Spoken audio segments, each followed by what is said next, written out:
I need to say something that is going to make some of you very uncomfortable. And just stay with me here. I'm fixing my sound because I changed it. I changed my sound. Okay, we're good. I need you guys to stay with me instead of clicking away because this is the episode. This episode today is going to change the trajectory if you let it. The life that you have right now, the job, the relationships, the finances, the body, the level of impact, the version of the calling that you're living in right now, you built that. Not entirely, not without the influence of circumstance and systems and the things that happened to you that you didn't choose, but more than you've been willing to admit. You built it with the decisions you made and the ones you did not make. You built the life you have right now with the risks you took and the ones you did not take, with the standards you held and the ones you let slide. You built this with the voice you used and also the one you kept quiet. And I'm not saying that to shame you. I'm saying it because I've been there. I'm saying it because the same person who built the current version has everything you need.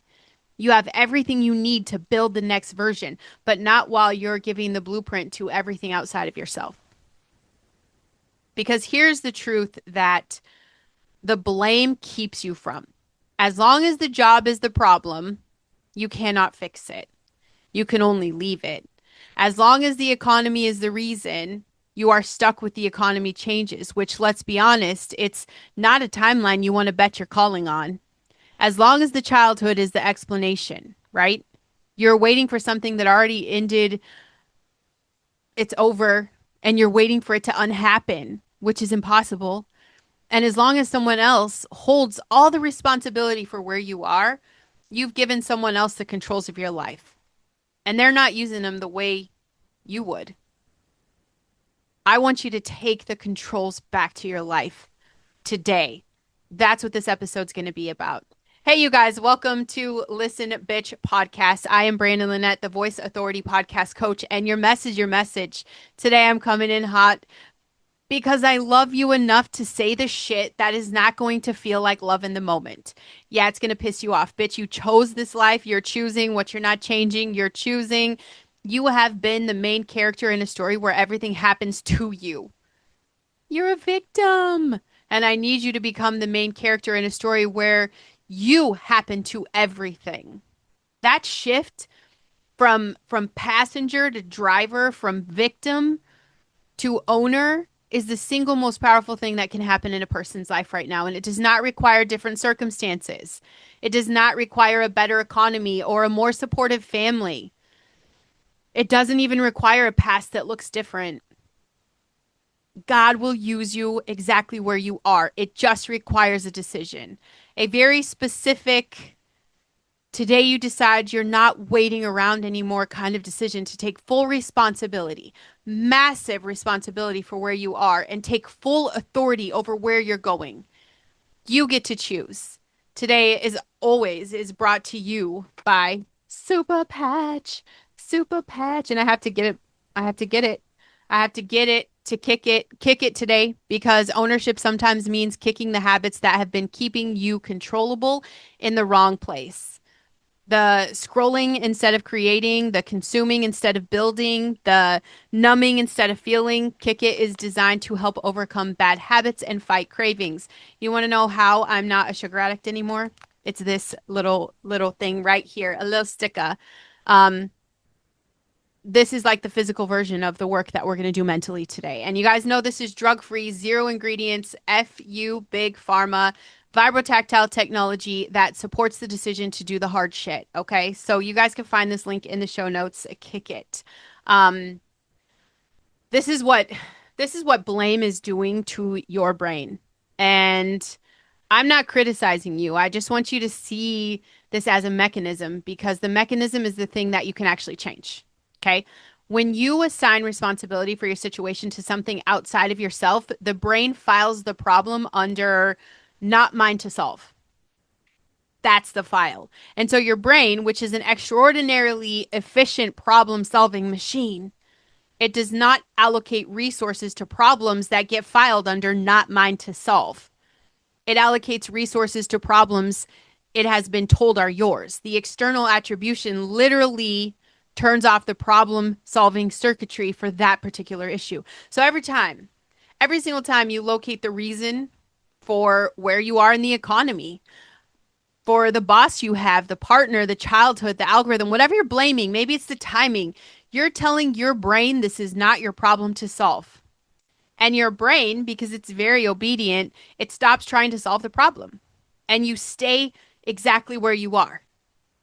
Not because you're not capable, because you handed the file to someone who is not in the room. You gave away your power. And there's a neuroscience term for what shifts when you take ownership, okay? It's called the internal locus of control. And the research on this is not a little subtle issue. Deep dive. People who operate from an internal locus of control, who believe their outcomes are they're primarily determined by their own choices and actions, consistently outperform people with an external locus of control across almost every metric that even fucking matters. Health, income, relationships, career, well-being, not because life is fair and effort always produces the desired result. It's because the internal locus keeps the problem-solving circuitry engaged. When you take responsibility, your brain's like, fuck yeah, bitch, that's how we solve this. It keeps your brain looking for the next move. And the brain that's looking for the move finds more moves than the brain that's been told the move belongs to someone else, not my problem, done. And neuroplasticity here means you can shift the locus, and it's not instant. Okay? This isn't a quick dopamine hit on a doom scroll for TikTok. This is a deeply grooved pattern for most people. And guess what? Grooves take time to redirect. But every time you catch yourself, attributing a problem to something external and instead ask, what can I do about this? That's how you build the internal pathway. Every time you replace the explanation with the question, the brain updates, the ownership becomes more automatic. The problem solving stays on, and the life that gets built from that orientation, unrecognizable from the one built from blame. And these excuses, you guys, I mean, y'all, if you know me and you know me, you've been with me for a long time, 3 years. Your excuses are invalid as fuck. And we can even list them. You know, economy. Yes. Is it harder than it was? Maybe. Systems are rigged. Systems are rigged in ways that are real and documented and genuinely unfair. And also, people are building extraordinary things in the economy right now. So is that an excuse? Today, with the same interest rates and the same inflation and the same broken systems that you're pointing at and saying, this isn't working for me, the economy is a constraint. It's not the ceiling. The ceiling is a decision about what to do with the constraint. The timing is your excuse because it's never the right time. I need you to fully absorb that sentence. There is not a version of the future where the conditions are finally aligned the way you need them to be for you to start. Kids grow up, and then there are other things. The market shifts, and then there are new variables. The season changes, and there's a new reason. The timing that feels like the obstacle is the thing that fear is using as its spokesperson, okay? The timing is always now. The only timing that has ever been available is right now. The past, what happened to you was real. I get that. The impact was real. The way it shaped the neural architecture is documented and legitimate, and we've talked about it thoroughly through this whole fucking season. And also, and I say this with full compassion for everything the past cost you, it's fucking over. It's over. The chapter ended. You can't change it. You can't go back. You can't erase it. No redos. And now you are writing a new chapter with old ink from a chapter that's closed. That's not healing. You're just carrying your shit from one chapter to the next. It's the most boring fucking book anybody's ever going to read. I'm sure you're tired of writing it. Carrying isn't going to build shit. It's just exhausting you. It's exhausting you. Don't cry about the people who did not show up for you. The mentor who dropped the ball. The parent who wasn't there. the community that let you down, the partner who didn't come through. It's real. All of it's real. And also, none of them are going to come back and undo it. None of them are going to show up now and make it right in the way that would fully resolve the impact. Even if they said the right things, does it fucking change? No, it still happened to you. The shit was still real, which means if you're waiting for any of that, if you're waiting for an apology, if you're waiting for acknowledgement, if you're waiting for the accountability that would finally let you move forward, you're waiting for something that's not coming. And the life you should be building is waiting with you. Get the fuck over it. Get the fuck over it. And I mean that with every ounce of love that I have. Get over it because it did not matter. Because you, right now in this human experience, exactly where you are, you matter more than your reasons for not moving. Who you are on the other side of this matters more than who you were yesterday. Who you are going to be tomorrow is the fucking gift. And this is the thing about blame that the systems absolutely love. A population that is assigning responsibility for the situation to external forces is a population that is not building anything threatening to the structure. We can't stand up against the fucking machine. Not if we're blaming them. You're just complaining about it. We're not doing anything to build it and tear it down, and the structure can survive complaints indefinitely. They love it. The corrupt government, the pharmaceutical machine, the food industry, the tech platforms, they have all built the same thing into their design, intentionally, with lots of studies. A narrative that says the problems are too big, too systemic, too entrenched for individual action to matter. That the individual is powerless against the scale of what is wrong. That the only appropriate response is outrage or despair or numbness or the next product that will make the feeling stop for a while. And that narrative is the most powerful thing they own right now. It's very valuable to them because a population, that's us, we the people. If we believe that we are powerless as a population, we're not going to organize. We're not going to build alternatives. We're not going to say fuck you to the elites that are eating our babies. Then you're just going to give up the voting, right? You're going to say fuck voting for my policies. What's the point? Look at this trash.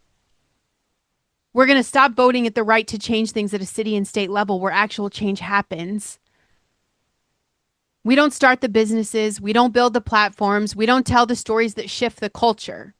The powerlessness narrative keeps you consuming instead of creating. It keeps you complaining instead of building. And blaming the system instead of becoming the person the system cannot touch. I vote. I pay attention to what is happening at every level. I care about the policies that affect the people in my community.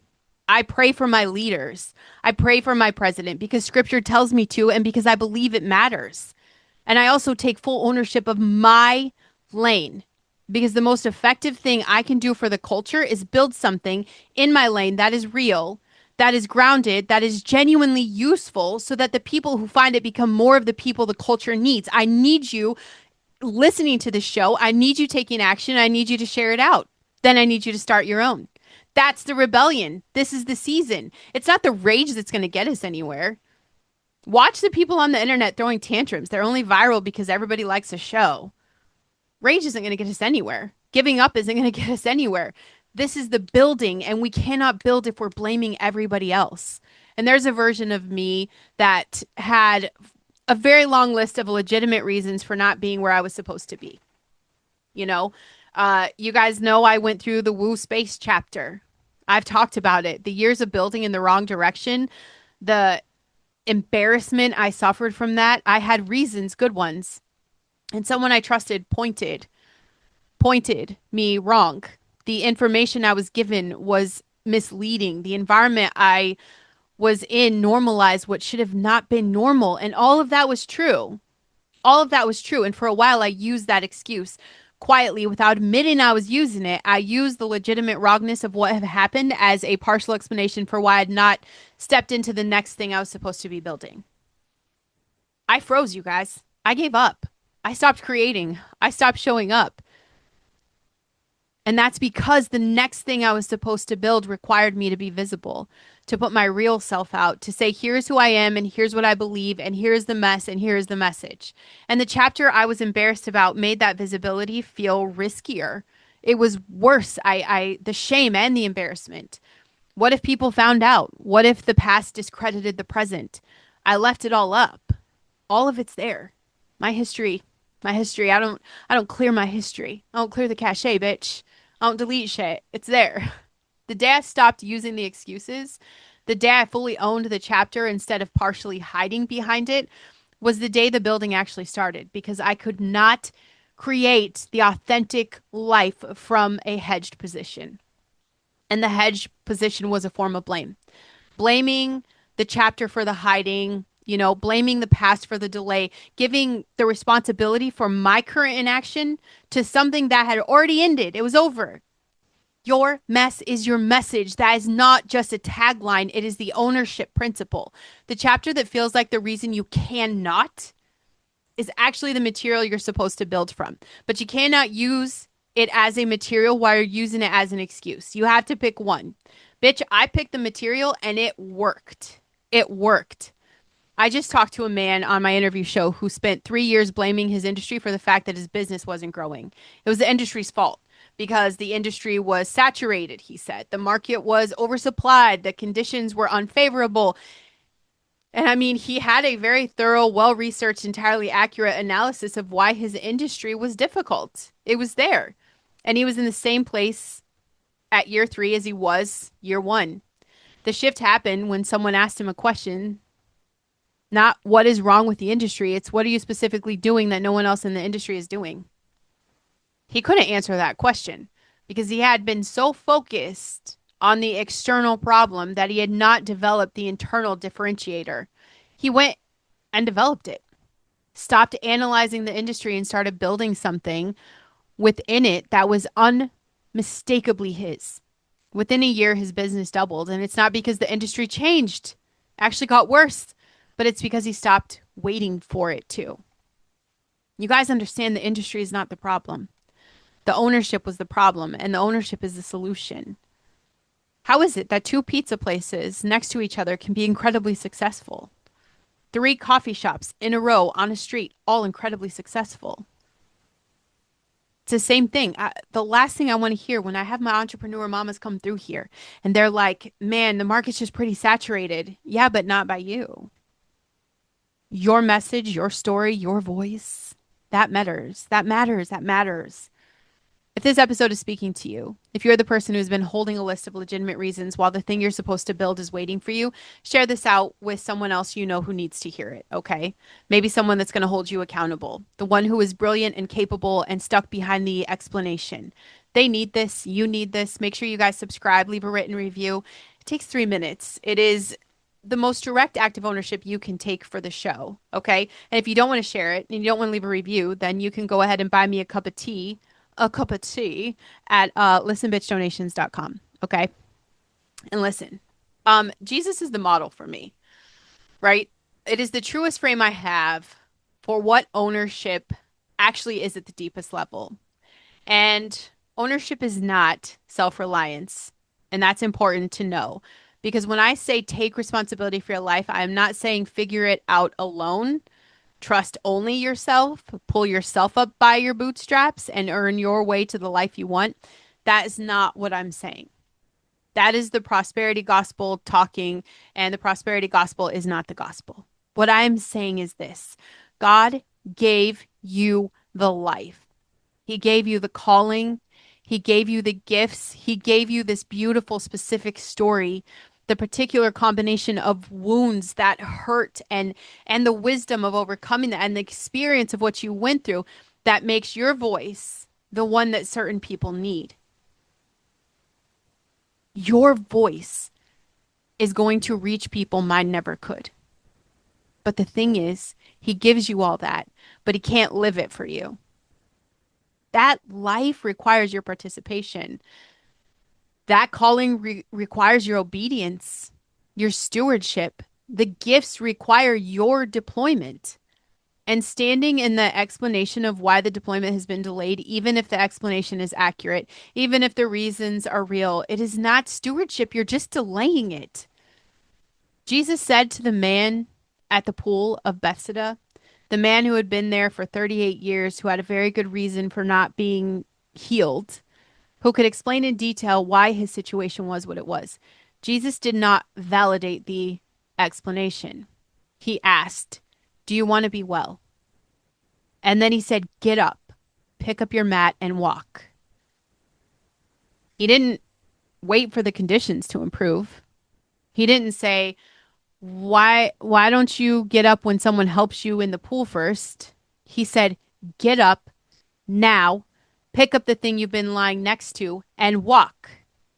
That is ownership in the language of Christ. And it's available to you right now in this moment, not when the circumstances change. It's available now. Get up, pick up your mat, walk. This week, I want you to do one thing. Not 100 things, not 10 things, not 5 things. I want you to do one thing that is genuinely uncomfortable. I want you to write down the 3 biggest reasons your life is not where it is supposed to be. The real reasons, the ones you actually use when you're being honest with yourself in the quiet moments. And then I want you to rewrite each one as a question. Bitch, we are not justifying shit. I want you just to write it as a question. The economy is hard becomes, what can I build that works within a hard economy? The timing is not right becomes, what is the smallest version of the thing I can start right now with what I have? The past shaped me in ways that make this harder becomes, what specific thing from my past am I using as a current excuse, and what could I do today if that excuse did not exist? That rewrite is the ownership. The question is where the brain re-engages, and the brain that re-engages with the problem instead of delegating it to the explanation is the brain that finds the move. Find the move. Make it today. Be better today than you were yesterday. That's it. I want to tell you what I think is actually happening when you read the explanation instead of taking the ownership. And I'm saying this because I genuinely care about you. I've given a shit about your potential longer than you've ever even thought about it. I'm genuinely tired of watching potential wasted in the fucking blame zone. You're scared. That's it. The explanations are real, but they're also the packaging that the fear puts on itself so it does not have to be called fear. The economy is real, yeah, but it's also a very convenient reason to not try something that may not work. Past is real, yeah, but it is also a very understandable reason to not step into the visibility that the calling requires. The timing is never right, and that is also a very reliable way to never have to find out what happens when you try. The fear is understandable. I have it too. Bitch, I told you guys, every time I go to record, it's scary. Every time I press a live, it's scary. Every time I get on an interview, it's scary. I be brave and do the damn thing anyway. It's understandable, but the fear does not get to drive. Not in your lane, not in your calling, not in this God-given, irreplaceable life that is yours and only yours to build and nobody else's. I genuinely believe you have something the world needs. Nobody's paying me to say this shit, okay? Like, that's it. I'm just pouring out my heart to you. I genuinely believe you have something the world needs. Not in a feel-good way, but the specific, literal, there is someone out there that fucking needs you right now kind of way. Like they need your story, they need your mess, they need your voice. And that combination of your experience and your perspective and your hard-won wisdom that only your life could have produced, and it's sitting behind the explanation. It's sitting behind your excuses, waiting for you to own it. Pick it up. The world is waiting. Better today than yesterday. Better tomorrow than today. One move, one step, one thing at a time right now. You guys, make sure you check the show notes. Come work with me. I dare you to come tell me what makes you special, or tell me what you've been blaming for the delay. Tell me the thing. What's the actual thing? Maybe we can work together and get that built.